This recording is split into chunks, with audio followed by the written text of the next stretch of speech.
महाराज जी, प्रत्येक घटना ईश्वर की इच्छा से घटित होती है, तो साधना, प्रयास और पुरुषार्थ का नहीं, इच्छा, वास्तविक प्रत्येक घटना ईश्वर की इच्छा से घटित नहीं होती, अपने कर्मों के परिणाम से घटित होती है। ईश्वर ने विधान रच दिया है, जो जस करे तासि फल चाखा। कर्म प्रधान विश्व रचि राखा, जो जस करे तास फल चाखा। कर्मों के आधार पर विश्व की रचना की है। अब आप अच्छे कर्म करोगे तो अच्छी घटना घटेगी, बुरे कर्म करोगे तो बुरी घटना घटेगी। भगवान की तरफ से घटना तो तब घटती है जब किसी भगवत प्रेमी महात्मा का या भजन का प्रभाव प्रकट होता है, तब भगवान की तरफ से, नहीं तो अपने कर्मों का ही जाल होता है। तो जो कि हम फिर नवीन कर्म क्यों करें? तो पूर्व प्रारब्ध हमें सुख और दुख देगा। हमें सुख और दुख से ऊपर उठकर परमानंद में निमग्न होना है, तो हमें भजन रूपी नवीन कर्म करना है, परोपकार रूपी नवीन कर्म करना है। गंदे आचरणों का त्याग करके अच्छे आचरण हमें करने हैं। ये हमें करने के लिए मनुष्य जीवन मिला है। भगवान केवल न्यायाधीश है, वो न्याय करते हैं। जो हम कर्म करते हैं उसका फल वो देते हैं। हाँ, जब हम शरण में हो जाते हैं तब अलग विधान चालू हो जाता है।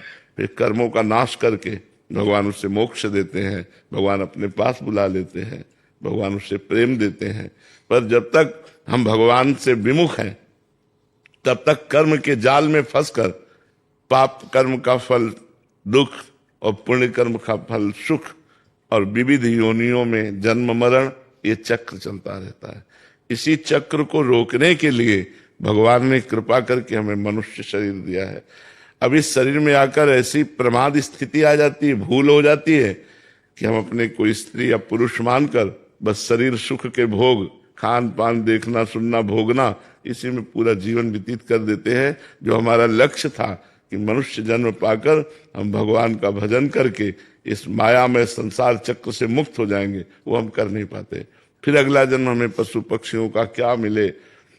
84 लाख योनियों में एक मनुष्य योनि है, बकाया सब जीव जंतु, सब पशु पक्षी, कीड़ा मकोड़ा, क्या सब, इनमें सब में हमें जाना होगा।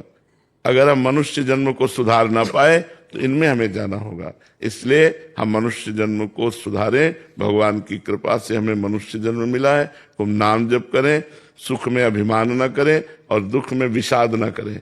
दुख को झेलने की सामर्थ्य नाम जप से आएगी। जितना राधा राधा राधा नाम जप करोगे उतने आपका हृदय पुष्ट होगा।